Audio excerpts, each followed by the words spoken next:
I'm not even going to bother sticking any music for the intro. We're going to go ahead and look at parallel melodies again, but we're going to actually start from scratch by creating the melody first. This is a good practice to get into, and is to literally create melodies without creating the harmony first. A lot of the times, well, we'll go through this and I'll explain some of the reasoning behind that. Is a lot of the times, well, first let's go for a feel. We're gonna take the title. We'll say playful harmonic minor. I need a melody for this anyway, so I'm gonna mess with this for the harmonic minor topic in one of my other series. So harmonic minor can sound playful, if it depends on how it's executed. So let's just start, okay?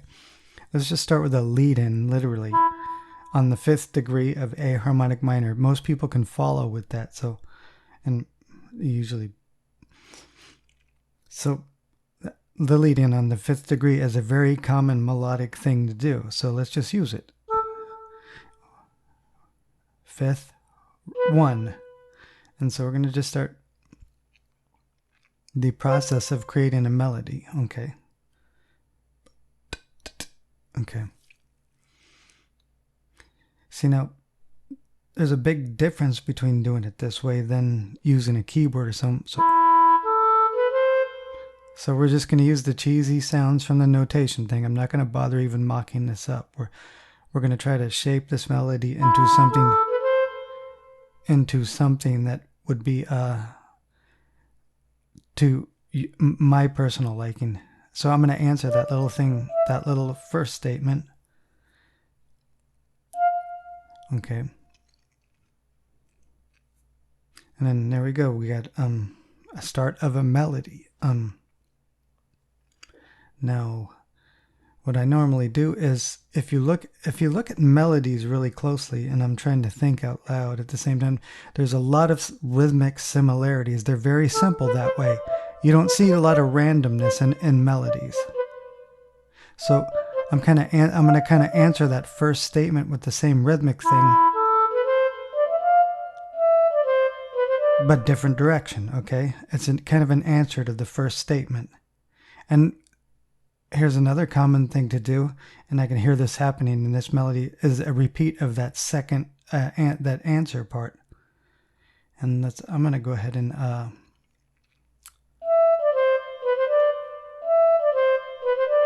then right here we can have a half cadence on the, which kind of would imply the 5 chord. Half cadence in A harmonic minor would be E. So there we go. We got a little, let me see. I'm trying to think. Actually, we're going to do the da-da-da and just kind of jump up to that note. Just as a little playful gesture. Okay, it's kind of like a playful gesture. And we'll go to start with the lead in again. So now we have our melody, except at a half cadence.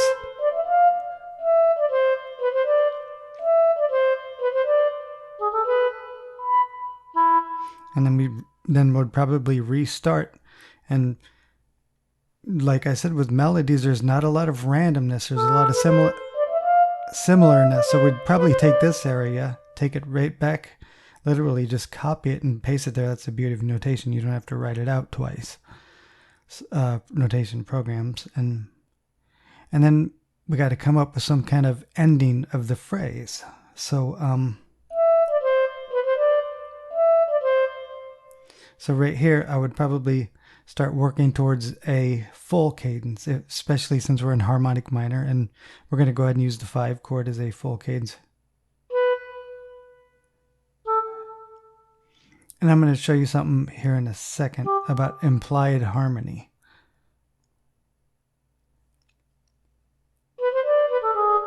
And then this notation program likes to. So right there is where we're going to have our full cadence and ending. And we'll go ahead and copy what happened when we'll just say note jumped. I mean, we don't need to be any more technical than that. note jumped an octave, like up here. So we'll just go ahead and have that A jump up there. Do the same thing. Similarity, similarity, similarity. So it's kind of doing the same move. So let's listen to the whole thing with bad sounds.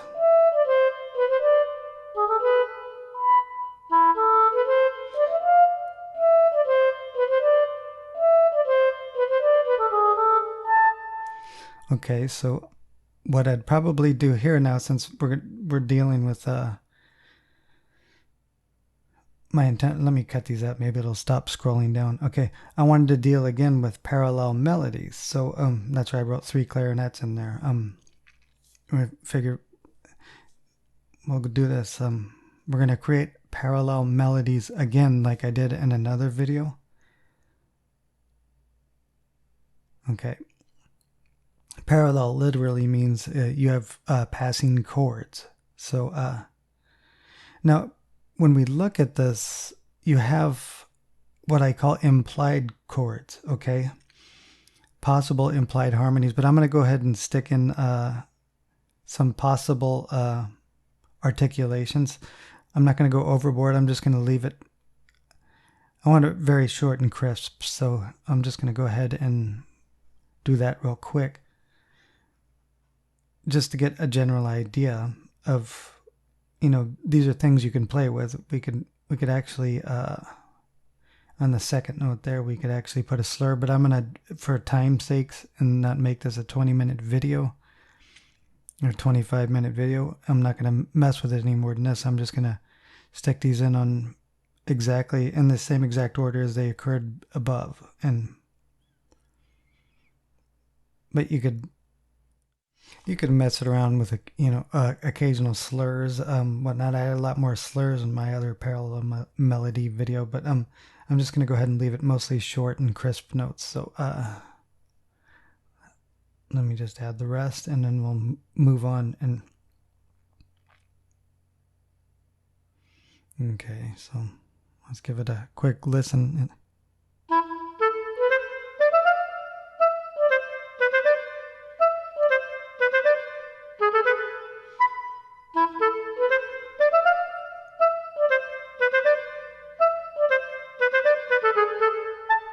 Okay, so basically what we have here, and I'm going to show you something.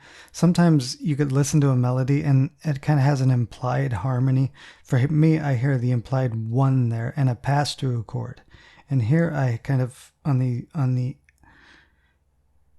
kind of hear an implied, sort of like a implied diminished 2, okay? So I got to find the diminished symbol. Hold on, there we go. And then again, I hear an implied 1 on the next one. So, and then what I'm hearing in between is like pass-through chords that just literally pass through. So implied 1, well, that's I need a lowercase letter. Okay, again, implied 2. Actually, I'm going to make this consistent, at least with the spelling and the capitalism.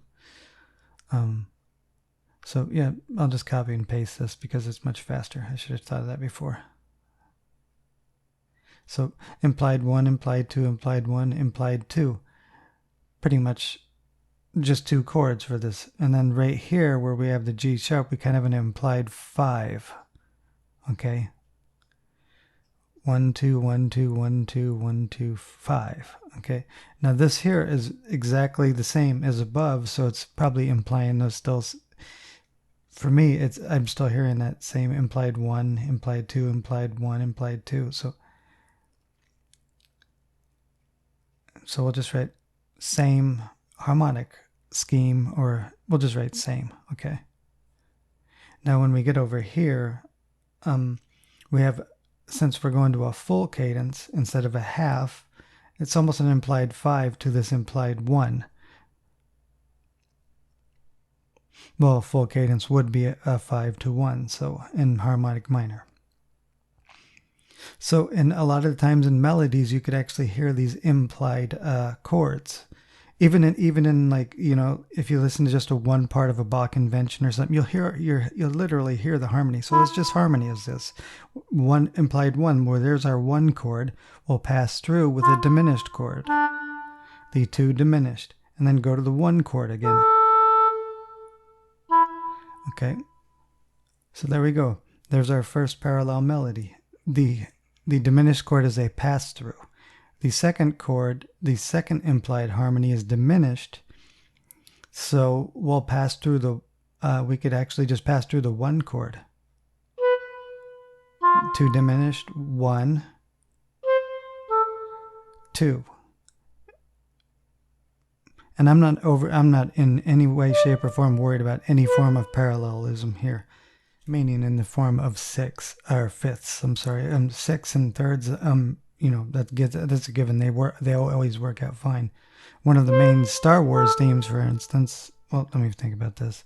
So let's have a pass through. Let's just continue with this same scheme. Pass through two on the implied one, one, pass through two, one. And then the same on the implied two again. One, or two, one, two. Okay. So now here is exactly the same as the previous bar, so we might as well just copy it over. I mean, consistency with melodies is you're going to be your best friend. And sometimes you don't see that when you try to improvise melodies, and it's sometimes it's a really good practice. So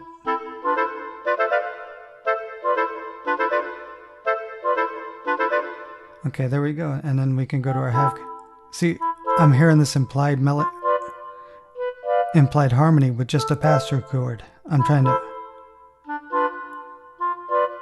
So I'm hearing that as the implied harmony. The other part's a pass-through, like a passing tone, but instead it's a passing chord. Now here we have the 5. We'll just go ahead 5, 1, 5. Oops, I should have used a 8th, I'm sorry. And then this whole chord will literally just jump an octave. And we'll go ahead and stick the sharp on the G, implying the raised third 5 of harmonic minor.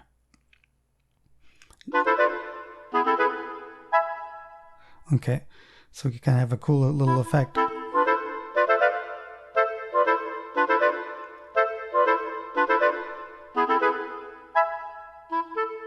Now, the lead-in's in an 8th note, but that's okay. Oops, I didn't mean to move that. So we're actually just going to copy all of this straight down there, because similarity, when you're repeating a melody, you can have some variation, but the more similarity you have, the better off you're going to be. So, and then right here, it's still the same up until the where we hit the implied 5 chord over there. So we'll go ahead and just copy that over this before we get to the, let's move that back over here. So actually what I'm going to do here is kind of a faster implication of the harmony. So it's going to have kind of a 2-5 all the way to the end 1, which is a very common harmonic minor move, the diminished 2-5-1. And the 1 chord will be a pass-through. Okay. So that's the only area where it kind of sounds quicker. So we have a diminished 2, 1, 5,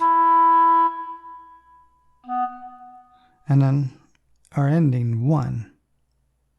Well, let's go ahead and just stick it in. And then that jumps up an octave, that chord, okay? So let's go ahead and I think that's what I'm hearing. And then with the pass-through chord, so let's listen to it.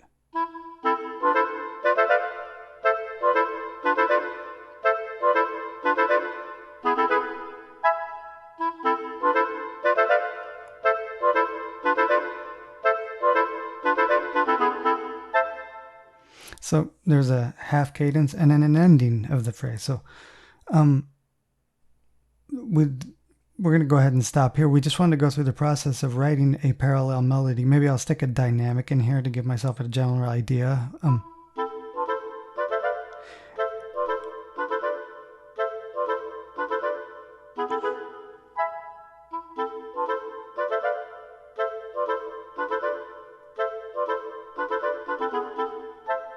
So this, it may not be what we keep or what you keep or what I keep. I might keep this, I might not. I'm going to leave it alone, listen to it later and see if I actually want it, but might mess with dynamics like crescendo near the end or something, like here.